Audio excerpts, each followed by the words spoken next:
Hello friends, स्वागत है आपका हमारे इस यूट्यूब चैनल पे जिस पे हम हेयर और स्किन के रिलेटेड अलग अलग इश्यूज़ पे डिस्कशन करते हैं। मैं डॉक्टर नीरव देसाई एक dermatologist and hair transplant surgeon हूँ एंड हमारा clinic Nish skin clinic and hair transplant centre जो सूरत में है।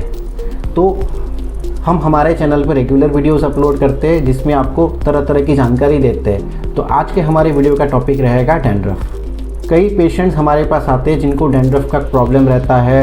कुछ लोग ट्रीटमेंट लेते हैं तो टेम्पररी प्रॉब्लम चला जाता है और फिर से वापस आ जाता है। तो इस वीडियो में हम डिटेल में समझेंगे कि आखिर ये डैंड्रफ होता क्यों है, उसका इलाज कैसे किया जा सकता है, डैंड्रफ क्या सच में जाता है या टेम्पररी जाता है, और अगर किस टाइप का डैंड्रफ है तो जिसको आप में सच में चिंता करने की ज़रूरत है, कौन सा डैंड्रफ है जिसमें आप उसको कैजुअली नॉर्मली ले सकते हैं।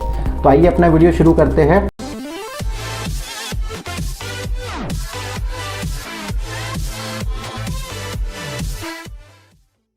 तो सबसे पहले आते हैं कि डैंड्रफ बनता कैसे है।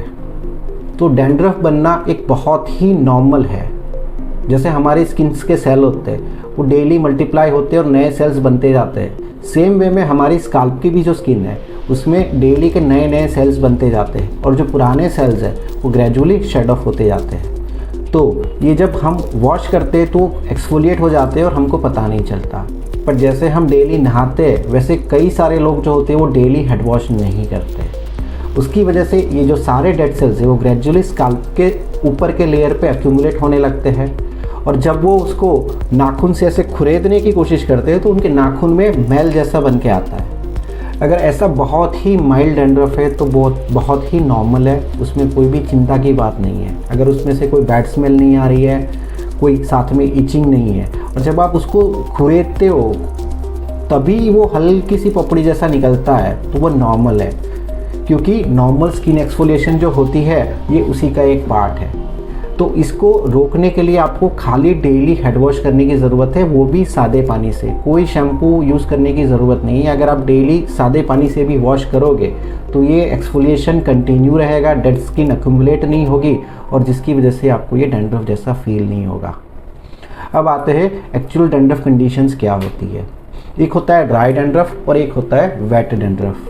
सो ड्राई डैंड्रफ जो होता है वो पाउडर की तरह हमारे कपड़ों पे कई बार गिरा हुआ हमको दिखता है। अगर बालों में भी देखते हैं तो हल्के हल्के वाइट फ्लैक्स निकल के हमको बालों में चिपके हुए दिखते हैं, जिसको हम ड्राई डैंड्रफ बोलते हैं। तो अगर ऐसा डैंड्रफ हो रहा है तो उसके कई मेडिकल कारण हो सकते हैं, जिसमें एक कारण होता है फंगल इन्फेक्शन, दूसरा कारण होता है सोरियासिस और तीसरे कारण में कई सारी अलग अलग स्काल्प कंडीशंस होती है जो काफ़ी कम देखी जाती है। बट जो सबसे कॉमन होता है वो एक होता है फंगल इन्फेक्शन एंड जो सेकंड होता है वो हमारा सोरियासिस होता है। अब फंगल इन्फेक्शन में ये होता है कि हमारी स्काल्प की स्किन में एक तरह की फंगस का इन्फेक्शन लग जाता है, जिसके कारण हमारी जो स्किन है ऊपर से वो डेड होके फ्लेक्स की तरह निकलने लगती है। बट उसके साथ में आपको सिर में ईचिंग भी होती है। अगर ध्यान से देखें तो स्काल्प पे हमको हल्के हल्के रेड पैचेस या तो गोल गोल सर्कल जैसे रिंग्स भी देखने को मिलते हैं और कुछ जगह से हेयर लॉस भी हमको दिखता है। वैसे कंडीशन में हमको डॉक्टर को दिखा के इसका प्रॉपर ट्रीटमेंट लेना चाहिए। डॉक्टर आपको एंटी फंगल ट्रीटमेंट का कोर्स करवाते हैं जिसको आप रेगुलर फॉलो करते हो तो वो धीरे धीरे ठीक हो जाता है। अगर आपके डैंड्रफ की वजह ये फंगल इन्फेक्शन है तो एक बार अच्छे से क्योर होने के बाद ये वापस नहीं होता। तो ये जो फंगल इन्फेक्शन की वजह से डैंड्रफ है वो कम्प्लीटली क्योरेबल है और वो बार बार नहीं होता। अब आते हैं जो डैंड्रफ सोरियासिस की वजह से होता है। सोरियासिस इटसेल्फ एक बहुत बड़ा स्किन डिजीज़ है जिस पे मैं अगर पूरा डिटेल में बताने जाऊंगा तो वीडियो बहुत ही लंबा हो जाएगा। तो शॉर्ट में मैं आपको इतना समझाता हूँ कि सोरियासिस एक स्किन कंडीशन है जिसमें स्किन टर्नओवर बहुत ही फास्ट हो जाता है, जिसके कारण एक्सफोलिएशन रेट जो है वो काफ़ी ज़्यादा बढ़ जाता है और जैसे नॉर्मली सेल शेड ऑफ होते हैं उससे पहले ही नए सेल डेड होके वहाँ पे एक्यूमुलेट होने लगते हैं। तो उसमें जैसे आपको इस फोटो में दिखाया है वैसे बिल्कुल वाइट स्केली पैचेस बन जाते हैं और उसकी वजह से काफ़ी सारा डैंड्रफ हमको लगता है कि स्काल्प से गिर रहा है।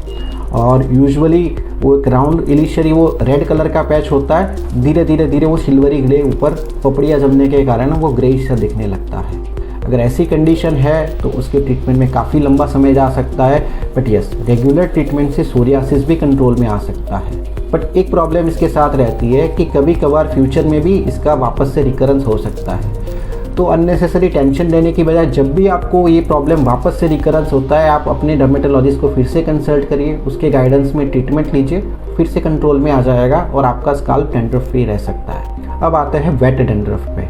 वेट डैंड्रफ जो होता है उसमें यूजुअली जो हमारे स्काल्प में पपड़ियाँ बनती है वो ऑयली ग्रीसी होती है और ड्राई पाउडर की तरह वो गिरती नहीं है। जब उसको निकालते हैं तो कई बार पपड़ी के साथ स्काल्प से ब्लड भी निकलता है।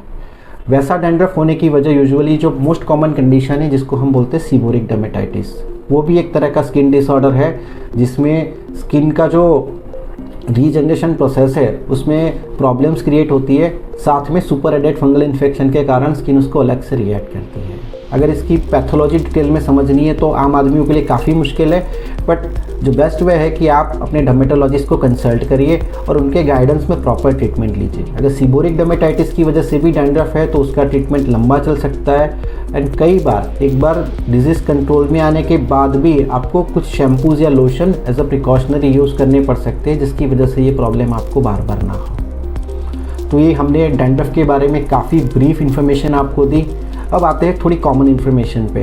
कई सारे एंटी डैंड्रफ शैम्पूज़ मार्केट में अवेलेबल होते हैं जो ये क्लेम करते हैं कि जिसको यूज़ करने के बाद आपका डैंड्रफ चला जाएगा। तो सच में वो इफ़ेक्टिव होते हैं या नहीं होते हैं? तो कई सारे एंटी डैंड्रफ शैम्पूज़ जो है उसमें ZPTO होता है या तो कोई और दूसरा एंटी फंगल मॉलिक्यूल ऐड किया होता है। तो जो भी फंगल इन्फेक्शन की वजह से डैंड्रफ हो रहा है, अगर वो काफ़ी माइल्ड स्टेज में है तो डेफिनेटली ये शैम्पूज़ आपको हेल्प करते हैं। बट यूजुअली फंगल इन्फेक्शन बालों की रूट तक पहुंच चुका होता है तो खाली सरफेस पे क्लीन करने से ये परमानेंटली नहीं जाता। तो यस, ये शैम्पूज़ आपको टेम्पररी रिलीफ दे सकते हैं पर वो आपको परमानेंट क्योर नहीं दे सकते।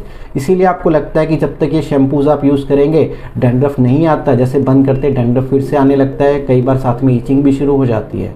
तो परमानेंट क्योर करने के लिए आपको इसके लिए डर्मेटोलॉजिस्ट की ट्रीटमेंट ज़रूरी है। आप जब ट्रीटमेंट लोगे तो वो फंगल इन्फेक्शन आपके रूट से चला जाएगा एंड उसके बाद वो बार बार डैंड्रफ का प्रॉब्लम्स नहीं आएगा। एंड जो नॉर्मल बिल्कुल हल्का सा डैंड्रफ जो हमने वीडियो की शुरुआत में बात करी थी, अगर उस टाइप का डैंड्रफ है जो आप बस नाखून लगाते हो तो आपके नाखून में फंस के आता है, वो डैंड्रफ है ही नहीं, तो उसके लिए आप कोई भी शैम्पू यूज़ करोगे, अगर हफ्ते में 3 बार यूज़ करते हो तो यूजुअली आपके स्काल्प में कोई डैंड्रफ देखने को नहीं मिलेगा। तो हमें आशा है कि डैंड्रफ पे बनी ये वीडियो आपको काफ़ी यूज़फुल इन्फॉर्मेशन प्रोवाइड करेगी। आपको डैंड्रफ को लेके जो भी कुछ मिसकंसेप्शन होगी या जो भी कुछ क्वेश्चंस होंगे उसका हम इस वीडियो में सही से आंसर कर पाएँ। जो भी आपके क्वेश्चंस हैं हमारे कमेंट बॉक्स में ज़रूर से डालिए। हमारे क्लिनिक के पर्सनल नंबर पे भी आप व्हाट्सअप करके डाल सकते हैं। और जो पेशेंट सूरत से है वो अगर उसके लिए ज़्यादा डिटेल में कोई इन्फॉर्मेशन चाहिए या खुद जो मैंने बाकी कुछ बीमारी बताई थी उससे सफ़र कर रहे हैं और उसका ट्रीटमेंट करवाना चाहते हैं तो हमारे क्लिनिक की विज़िट कर सकते हैं। और ये वीडियो आप अपने फ्रेंड्स के साथ, अपने रिलेटिव्स के साथ जितना हो सके उतना शेयर करिए ताकि डैंड्रफ को लेके लोगों को जो भी कुछ मिसअंडरस्टैंडिंग्स है वो क्लियर हो सके।